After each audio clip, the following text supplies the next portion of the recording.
आपल्याला प्रूव्ह करायचं आहे, शो दॅट करायचं आहे. काय अरिथमेटिक प्रोग्रेशनचा प्रॉब्लेम हो गया जुलै 2022 मध्ये विचारला होता. If the sum of the first P terms of an arithmetic progression is equal to the sum of the first q terms, then show that the sum of the its first p plus q terms is 0. p is not equal to q असताना. So answer given sp is equal to sq दिलेला आहे. Sum of first p terms, sum of first q terms. To prove that sum of p plus q दोन्ही terms of q is equal to 0 आपल्याला prove करायचं आहे. So next proof काय दिलेला आहे आपल्याला माहिती आहे formula. Sum of n terms is nothing but n/2 is equal into bracket 2a plus n-1d. So sp is equal to sq आपल्याला गिवन दिलेला आहे. त्याच व्हॅल्यू आपण पुटअप करू. ज्यावेळी p टर्म्स असतील, ज्यावेळी q टर्म्स असतील, तर व्हॅल्यू काय असणार. n रिप्लेस p ने होतो आहे आणि n रिप्लेस q ने होतो इथे. So p/2 is equal to 2a plus p-1d is equal to q/2 is equal to 2a plus q-1d. ह्या फॉर्म्युला इथे रिप्लेस करून घेतला. आता रिअरेंज द टर्म्स. पहिल्यांदा p ने मल्टिप्लाय केलं दोन्ही टर्म्सला. p ने मल्टिप्लाय केलं 2a तर 2ap प्लस p ने मल्टिप्लाय केलं p-1d तर p-1 इंटू pd. बरोबर.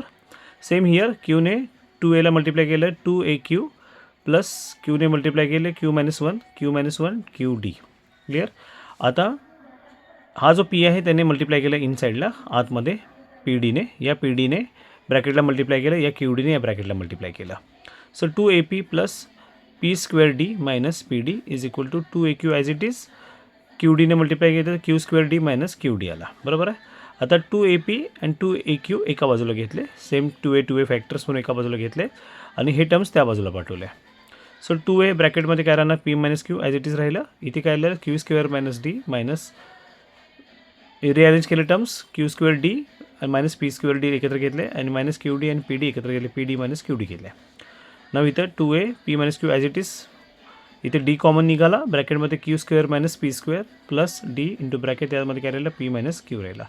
सो आपल्याला माहिती आहे a² मायनस b² हा फॉर्म्युला झाला. a² मायनस b² पहिल्या ब्रॅकेटमध्ये a plus b, second bracket a minus b.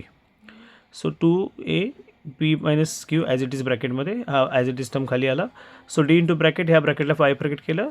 So हा झाला q प्लस p आणि q minus p plus d p-q as it is दिलेला. रिअरेंज द टर्म्स केले आपण. यात मायनस टर्म घेऊन काय केलं आपण p प्लस q या फॉर्मेटमध्ये घेतलं. p-q फॉर्मेटमध्ये आपण याला कन्वर्ट केलं. कसं कन्वर्ट केलं. सो हा q मायनस p आहे, मायनस साईन बाहेर घेतली, minus d into bracket p plus q plus p एकच होतं, मग p प्लस q आणि याला रिअरेंज करून p-q केला plus d into bracket p-q as it is राहिला. Next 2a p-q is equal to minus d. या दोघांमधून कॉमन काय निघाला बाहेर, मायनस इथून d बाहेर पडला, ब्रॅकेटमध्ये p-q आणि इथे रिमेनिंग काय राहिलं p प्लस q प्लस 1 राहिला या टर्मचा q. कारण हा पूर्ण टर्म कॉमन काढला आपण d p-q आणि हा पूर्ण टर्म्स आपण काढला. मग p-q गेला. इथे 2a इथं minus d into bracket p plus q plus 1 राहिलेला आहे. बरोबर आहे.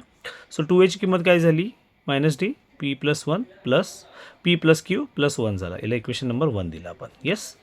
नेक्स्ट इक्वेशन बघूया आपण.